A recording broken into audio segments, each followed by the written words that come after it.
is my heart's speech. Your mercy is what I beseech. Keep in my heart your remembrance, and in your deen allow me to advance. Help me in my quest. Permit me to pass the ultimate test. Help me in my quest. Permit me to pass the ultimate test. السلام عليكم ورحمة الله وبركاته. بسم الله الرحمن الرحيم. الحمد لله والصلاة والسلام على نبيه ومصطفى وبعد. My dear brothers and sisters, welcome to another live edition of our program Ask Huda. Our phone numbers beginning with the area code are 002 then 0238555132. Alternatively, area code 002 then 010054693323. The Facebook page is Dr. Muhammad Salah Official. And we have a few pending questions. Meanwhile, I'll be more than happy to start collecting your valuable calls and concerns. The first question is from Iftizam, who says we're not allowed to pet or touch dogs, and that is, ever we do get sniffed by them, we have to wash such part of our skin or clothes with soil 7 times, then with water 7 times, and I want to understand whether this is true or not. No, this is not exactly true. First of all, in Islam, we are commanded to be kind to all living creatures, including dogs, which we are not allowed to possess or keep as pets. So we have some hadith indicating that there was a man, and in another hadith a woman, who was in prostitution and who didn't do any good deed in her life, but because she saw a stray dog in the middle of nowhere and the dog was thirsty, so she filled her leather shoe with water and she gave the water to the dog. So Allah the Almighty forgave her all her sins and admitted her to paradise. This is as far as being kind, being merciful to all creatures. As far as the issue of the impurities of the dog is focused on the saliva. The hadith says, إذا ولغ الكلب في إناء أحدكم فليغسله 7 مرات إحداهن بالتراب or أولاهن بالتراب. So the hadith talks about if the dog happens to eat or drink in the same vessel, that before you are able to use it, you gotta wash it thoroughly 7 times, and one of them was soil. Not 7 times with soil, then 7 times with water. That applies to one's clothes if they are being sniffed or licked by a dog. We said the secret is in the saliva of the dog. It is not permitted for Muslims to keep dogs as pets. Rather, it is permissible to keep dogs for security, for hunting, and for training. But besides that, it is not permissible to keep a dog at home. You can keep a cat, that's perfectly fine. People like to pet rabbits, no problem. But dogs, it is not permissible, as we have mentioned earlier. Wallahu ta'ala a'la wa a'lam. The following question is, what is the difference between al-ruh and al-nafs? I would like to know the abode of the soul after death in the barzakh. That's a very interesting question, and I'm pretty sure if you were to search it out, you will find many different answers. But simply, al-ruh was one of the questions which was presented to Prophet Muhammad sallallahu alayhi wasallam. The Meccans presented this question along with other 2 questions to Prophet Muhammad sallallahu alayhi wasallam. They were given the 3 questions by the Jews of Medina in order to verify the authenticity of this man and whether he is a true prophet or not. So the other 2 questions were answered, and this question was answered in Surat al-Isra as follows: وَيَسْأَلُونَكَ عَنِ الرُّوحِ قُلِ الرُّوحُ مِنْ أَمْرِ رَبِّي وَمَا أُوتِيتُم مِّنَ الْعِلْمِ إِلَّا قَلِيلًا. they ask you, O Muhammad, peace be upon him, about ar-ruh, the soul. What is the metaphysics of the soul? What is it exactly? What does it consist of? What does it consist of? The components, the ingredients of the soul. So Allah subhanahu wa ta'ala answered this question as Ar-Ruhu min amri Rabbi. It is one of the decrees of my Lord. وَمَا أُوتِيتُم مِّنَ الْعِلْمِ إِلَّا قَلِيلًا. And whatever you've been given of knowledge is just a little. Which means that we cannot comprehend the reality and the nature of Ar-Ruh, or the soul. Ar-Ruh is mentioned in the Quran repeatedly, and similarly is nafs.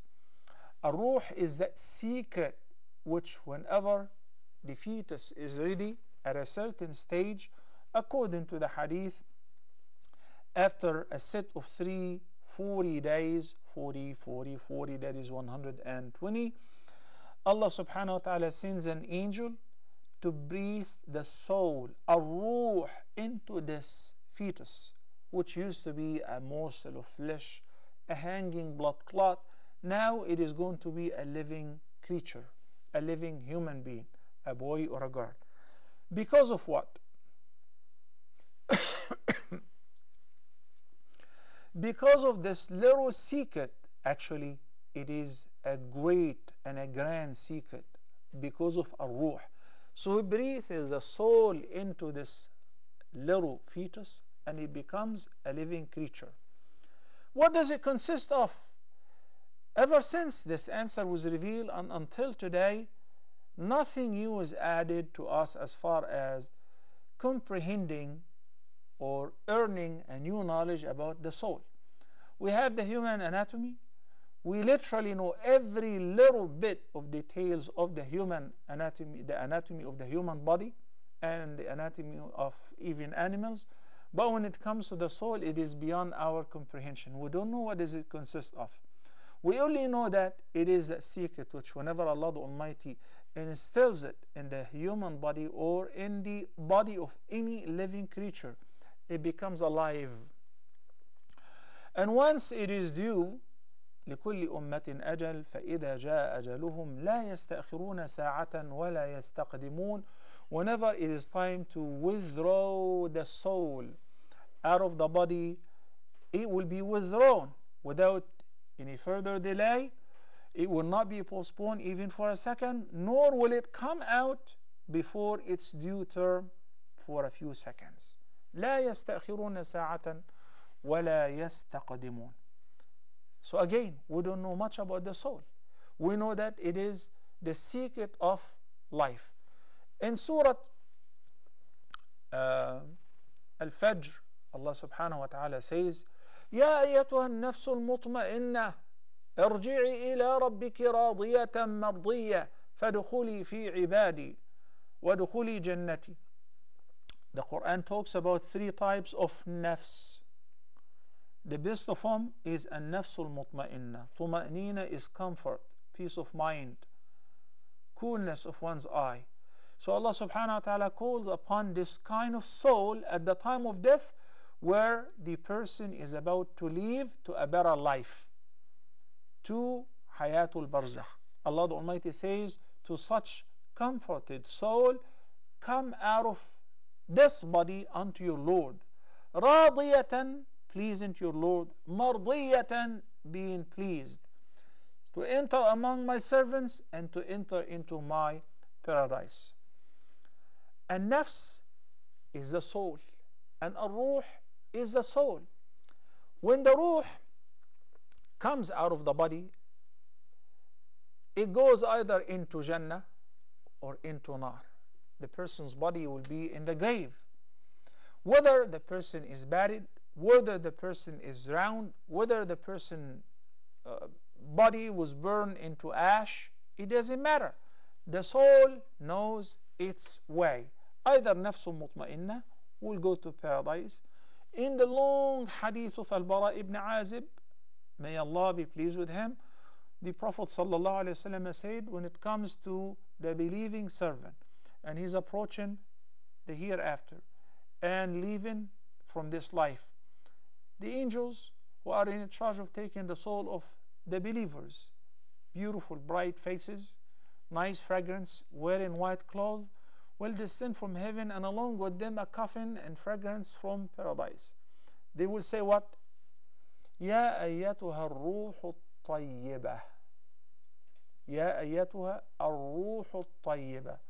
O the goodly soul, come out to blessings and a pleasure from your Lord, to fragrance, to paradise, being pleased and pleasing to your Lord.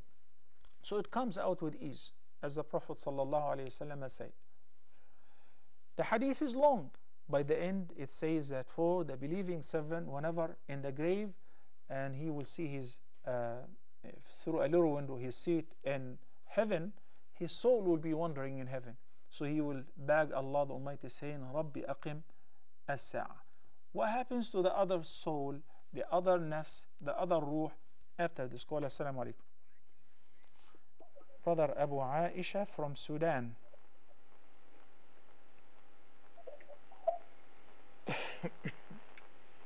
السلام عليكم. وعليكم السلام ورحمة الله وبركاته. أبو عائشة. أيوة يا شيخ. Thank you. Last time I called and I can hear you, Abu Aisha. Fasting for. Hello. السلام عليكم. وعليكم السلام. Go ahead. Are you hearing me now? Okay, a little better. Okay. I said I asked a question last week about fasting for this period. Just around the same topic again. Is it possible? Unfortunately, your voice faded away again, Abu Aisha. Your voice faded away. I think it is from your phone line. Hello? Would you please try to call again? Maybe you will have a better connection. Okay, Abu Aisha.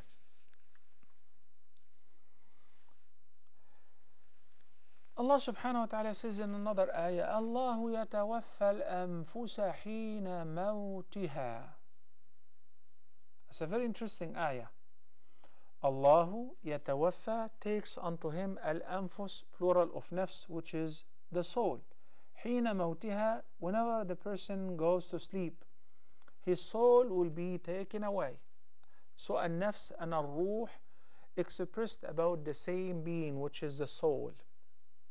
Once Allah subhanahu wa ta'ala called it nafs, and once he called it ruh. Okay?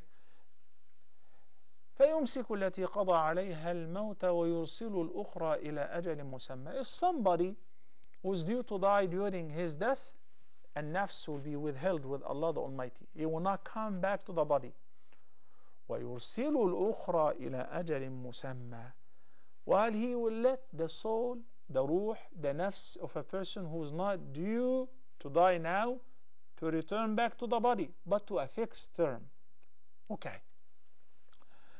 That is why al-anfus, the souls, whenever we are asleep, we experience things that we cannot experience whenever we are awake, because the soul is somewhere else with Allah subhanahu wa ta'ala.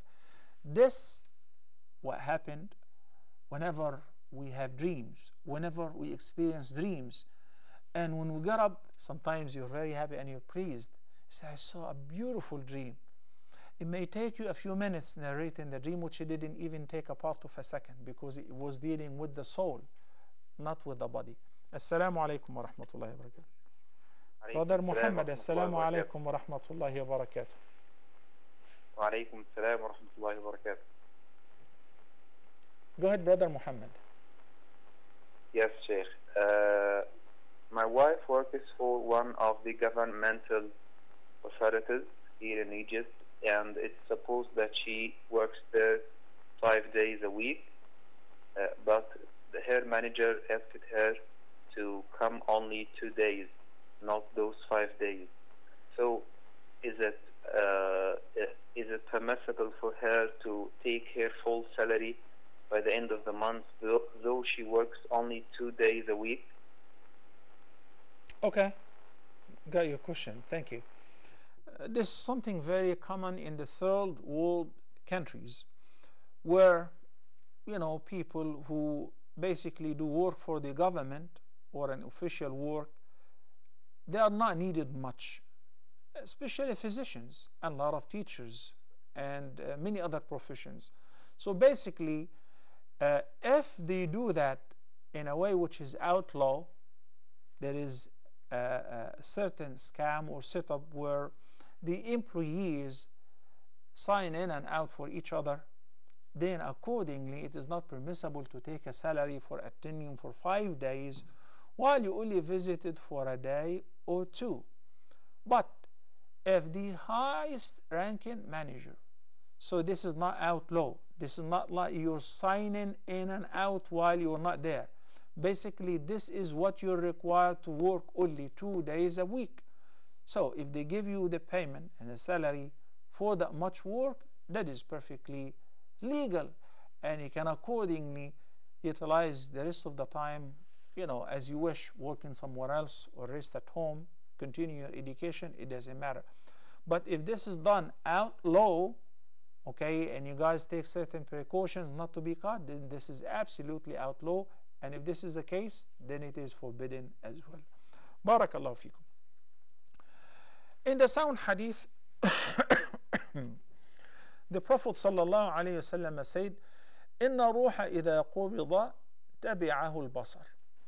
Whenever the soul is taken away, tabi'ahu al-basar, the sight stares at the soul, it gazes at it. And that's why if somebody was lying down on their deathbed, then they die all of a sudden.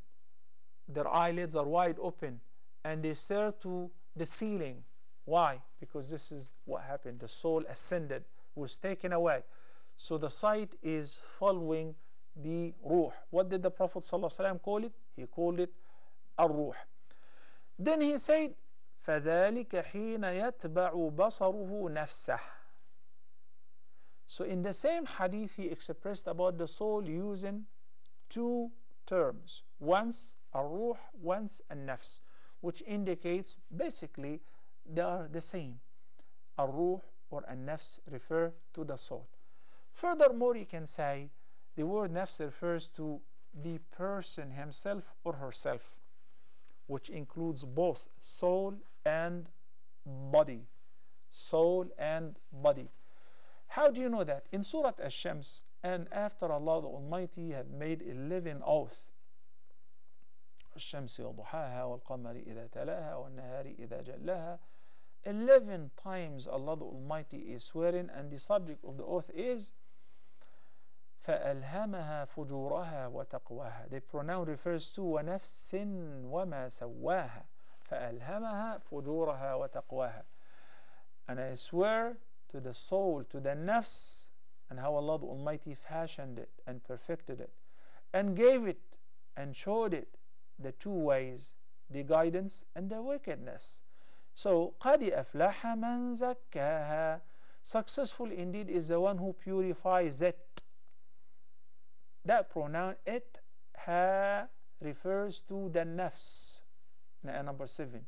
زَكَّاهَا, purified it, purified his nafs. وَقَدْ خَابَ مَنْ دَسَّاهَا.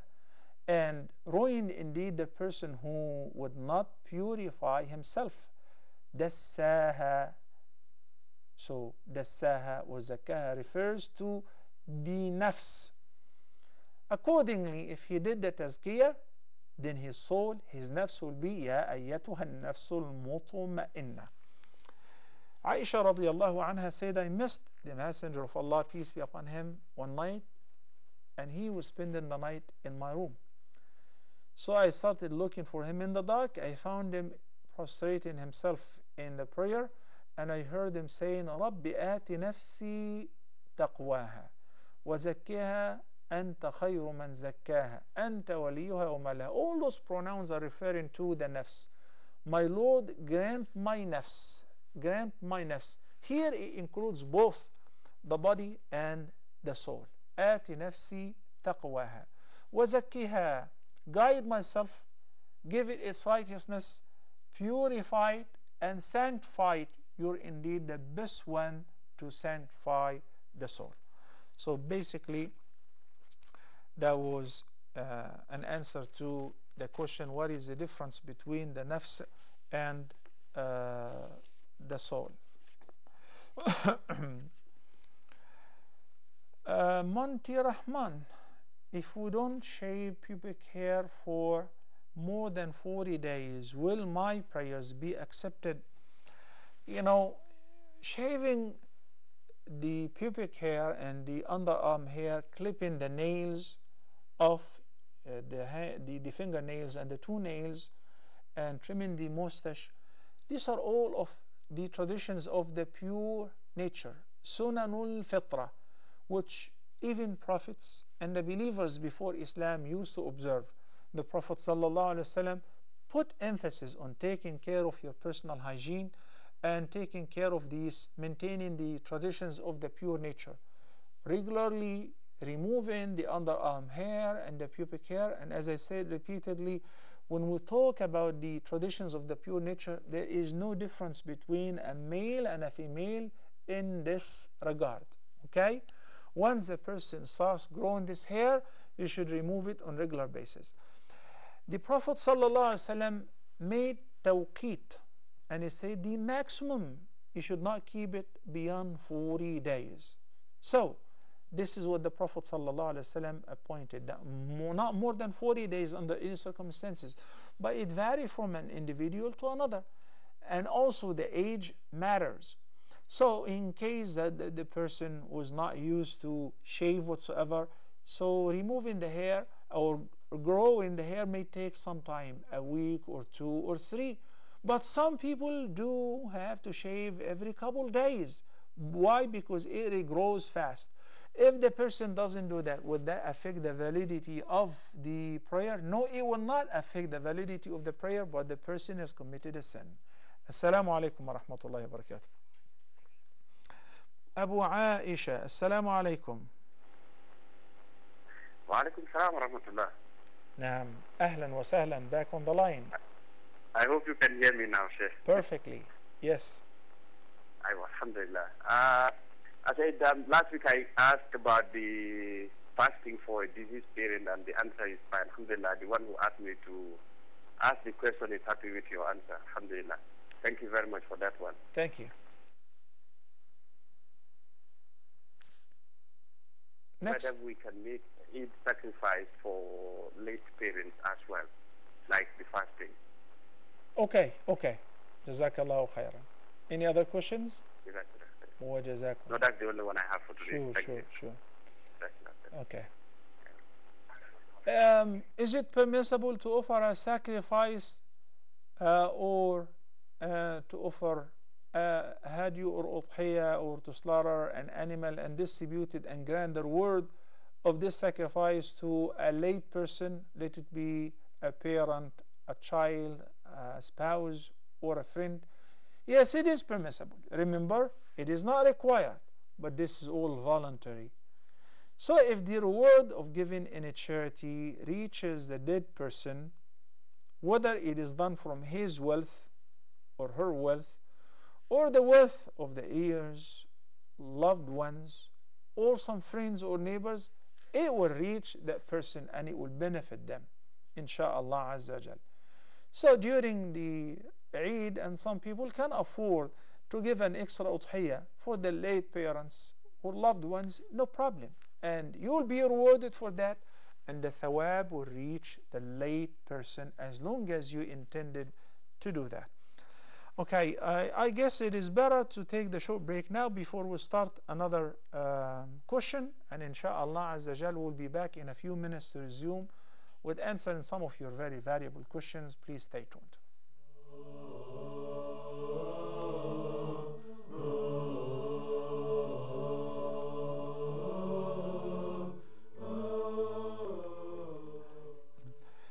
Assalamu alaikum wa rahmatullahi wa barakatuh, and welcome back. I think we have some callers on the line. Assalamu alaikum.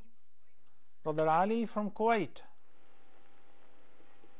Assalamu alaikum. Wa alaikum assalam wa rahmatullahi wa barakatuh. Yes, how are you, Sheikh? Doing fine, alhamdulillah. Thank you for asking. Alhamdulillah. Sheikh, just before I ask my question, I just wanted to say Jazakallah khairan to you, the entire team, on camera and behind the cameras as well. Same to you, wa jazak. Jazana wa iyakum. Thank you, Brother Ali. May Allah bless you and your family. Yes, thank you, Sheikh. Sheikh, I had a question about my mother-in-law. She is been sick for past 15 years now, or maybe more. May Allah give her shifa. And yes, inshallah. So now she likes. It's a bit weird because she likes to stay in the dark. She likes to stay in not clean places. She likes to. She has kept herself isolated from the entire family. The only two people she likes to talk to are her two children. She was very close to her husband, and now she almost does not talk to him at all. And they have been showing her to doctors, and the doctors end up giving her sleeping pills only. And they have also been showing her to other shuyukhs and mullahs, and they say that she has maybe been affected by sihr. And just one thing, she also in the dark, she discusses with her daughter, which is my wife, that she sees dead people. So I'm not sure what to.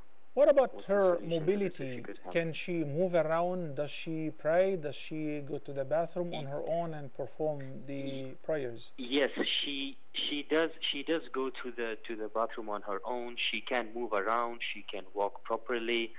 But for the prayers, she used to pray, mashallah, each and every salah, and even more voluntary prayers. But since the past, as I said, 15 years or so, she was not so regular, and now she has almost stopped. Okay. Is she diagnosed with depression? No. She's not diagnosed with depression. No, she has not diagnosed with depression. Did you guys visit a specialist? Did you try? Yes. Well, not me, but yes, they have. They have visited this specialists, a lot of specialists, in fact, and but no solution has come up till now. I mean, those specialists, the psychiatrists and others, none of whom diagnose her that she's having severe depression. Because no, to me, the symptoms you're diagnose. talking about, the symptoms of depression, and you said that they give her medication. You know what kind of medication? Yes. Yeah. What for? They give her sleeping pills, something epinephrine or something like that. Okay. Well, yes. That's why I guess she is suffering of depression, because if the psychiatrist said no, she's okay and she's not depressed, why would they give her sleeping pills? This is number one. Number two, if she's mentally healthy and she doesn't pray, then no wonder she's having all of that. If the person, if a Muslim stops praying, he's disconnected. And he will be overwhelmed with worries, with sorrow, with grief, with sadness, and all of that. Barakah will be withdrawn from their life. And it is the duty of her close family members to make sure that, that she prays. I'm going to assist you, mom, with your wudu, and we're going to pray jama'ah, even if she prays in her room. It doesn't matter in the dark or while the light is on.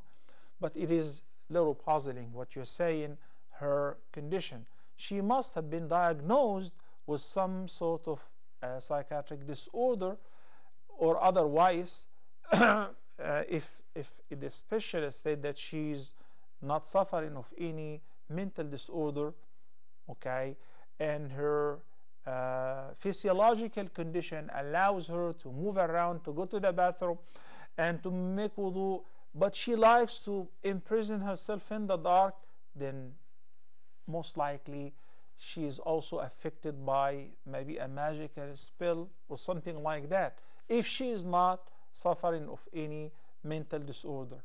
Allah subhanahu wa ta'ala knows best. It is very hard for me to say or to tell without seeing her, without looking into the medical reports, without, maybe if you guys can recite Surat alBaqarah in her presence, the entire surah, and see how will she react, because if she doesn't react whatsoever, then also she is not suffering of any magical spell. You know, we gotta take it one step at a time. But for 15 years, and she is not praying, and she locks herself in the dark and in the condition that you've mentioned, to me these are the symptoms of being in depression. Wallahu ta'ala a'la wa a'lam. Anyway, we all need to make dua for your mother-in-law. May Allah give her shifa, may Allah guide her, may Allah take her out of this terrible condition, and may Allah give patience to her family who are suffering next to her.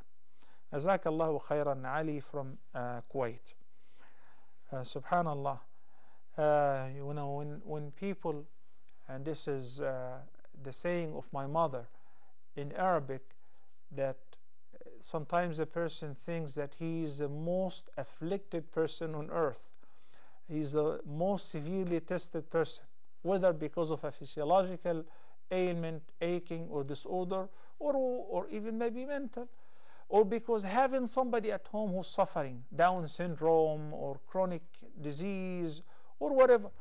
Then when we come across somebody else whose suffering is greater, then we undermine our suffering. We say, oh man, we're much better. Alhamdulillah, I'm not having a similar condition. May Allah subhanahu wa ta'ala give her shifa once again.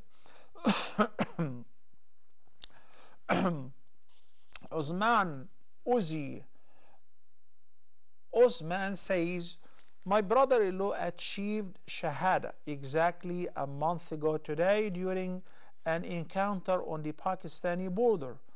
I'd like to get an advice on what to say as far as dua, etc. to my wife, Shaheed's younger sister, and my mother-in-law. First of all, may Allah have mercy on him, and may Allah grant patience to his family. The dua is to give condolence like condolence to everybody else.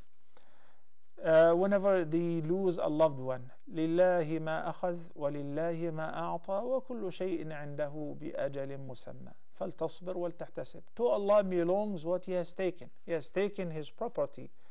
Your son, your brother-in-law, your spouse, whoever dies, whether dies as a shaheed or in a car collision or while asleep, or all of a sudden he is the property of Allah. He is taking back his property. لله ما أخذ ولله ما أعطى. And to him belongs what he has given.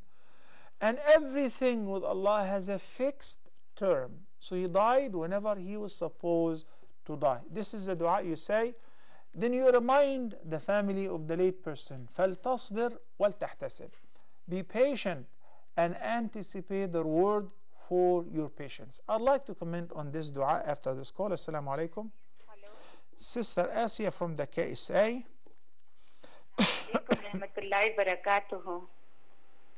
Assalamu alaikum, Sister Asia. Welcome to the program. Walaikum salam. Sheikh, I just wanted you to make dua. I mean, just recently the rule has come in Tunisia that the females of Tunisia, Muslim women, can marry any religion man. Those who are. So, I mean, it is just against the rule of Allah subhanahu wa ta'ala. So, I just wanted you to make aware the people that this is against Allah, and make dua for my health also. Jazakallah khair. May Allah bless you, Sister Asia. May Allah grant you health and strength and keep you steadfast on his straight path. And also thank you so much for being concerned. Whatever happens in Tunisia, in Burma, in Malaysia, in Turkey, in Egypt, in Doha, in KSA, Muslims we are pretty concerned about them. We're concerned about our ummah, and we should be concerned about our deen. The seekers of knowledge, we hope and we assume that we are among them. We're no scholars. Our ultimate goal to be among the seekers of knowledge, and what an honor to be a seeker of knowledge. Their duty is to explain to people the truth once it is needed, not later. They do not wait, they do not hesitate to say the truth. Is it permissible for a Muslim woman to marry a non-Muslim man under any circumstances? No, it is not permissible. Is there any difference of opinion? Maybe there is a different madhab? No, there is 100% general consensus. So there is not even an odd view here or there. And what makes you so certain that there is a general consensus? Because Allah said so in the Quran. This is our deen. So this is not an answer of a Wahhabi or Wasabi or a Sufi or a Salafi or a Hanafi or a Shafi'i or a Maliki. This is what Allah said in the Quran. In Surat alBaqarah, Allah the Almighty said, وَلَا تُنْكِحُوا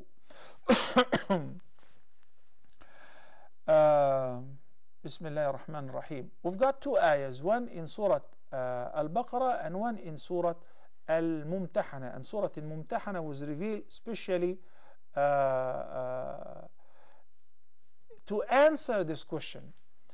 So in Surat al-Baqarah, Allah subhanahu wa ta'ala says, وَلَا تُنْكِحُوا الْمُشْرِكِينَ حَتَّى يُؤْمِنُوا. This is the reference. وَلَا تُنْكِحُوا. The difference between this word and the word in the beginning of the ayah, تَنْكِحُوا, you get married because you're a man, so you can get married, but you're not allowed to marry a mushrika unless if she becomes a believer. Then he says, وَلَا تُنْكِحُوا. He's addressing the Muslim guardians.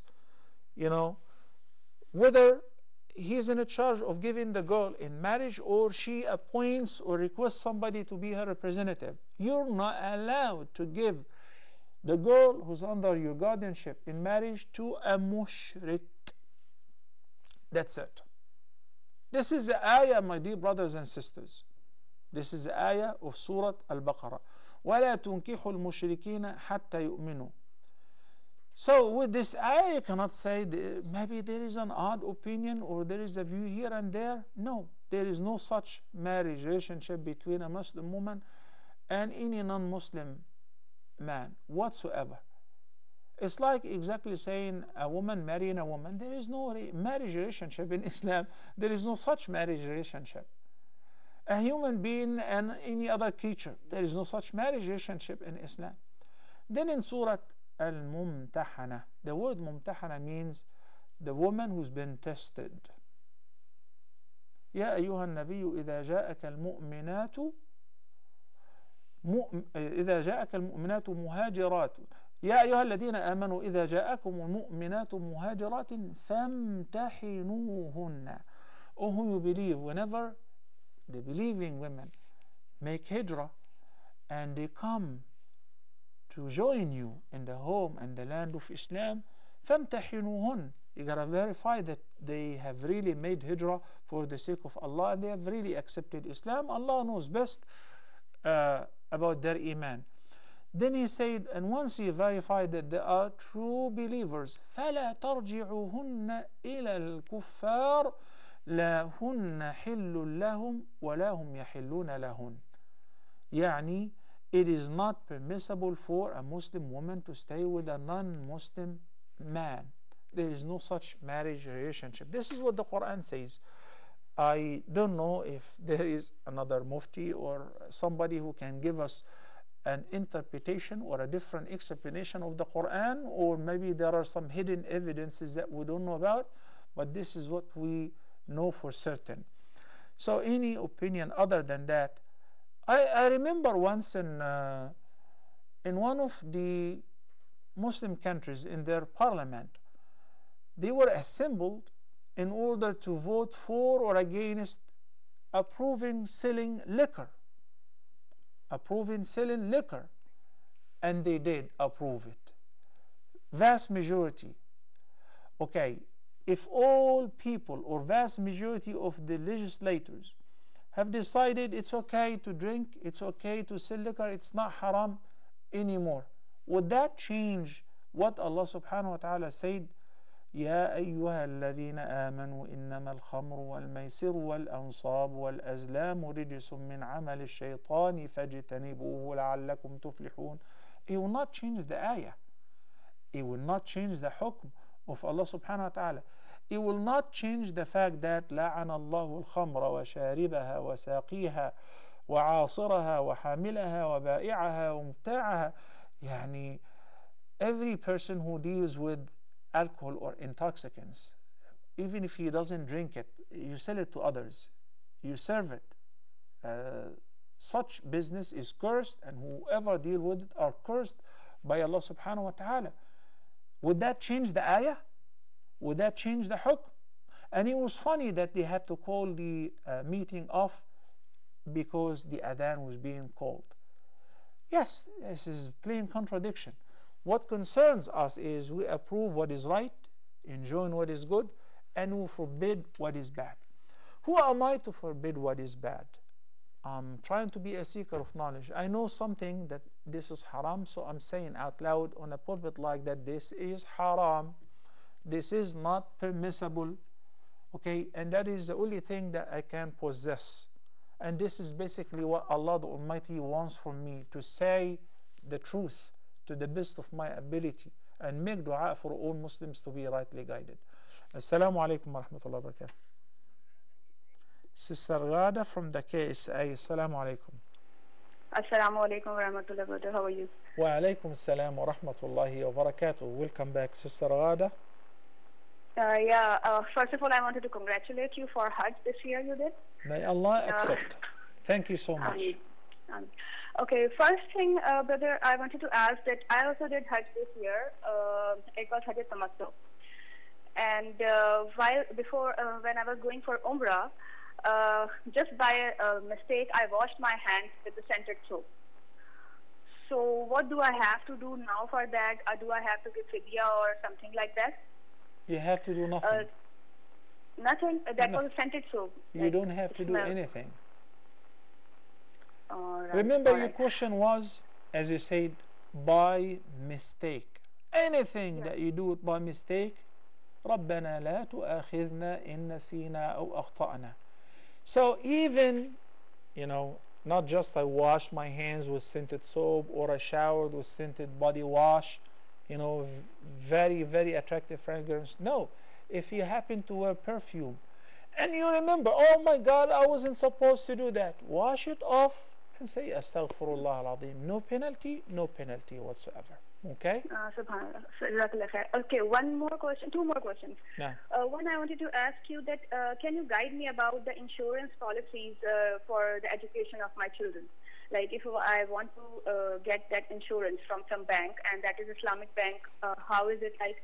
And secondly, if I buy some property just for the education of my children in future, like I am thinking that maybe they will be in some medical school or something like that, and at that time I won't be having enough money. So for that property, do I have to give the zakat on that property too? Okay. I got both your questions, Sister Jazakillah khairan.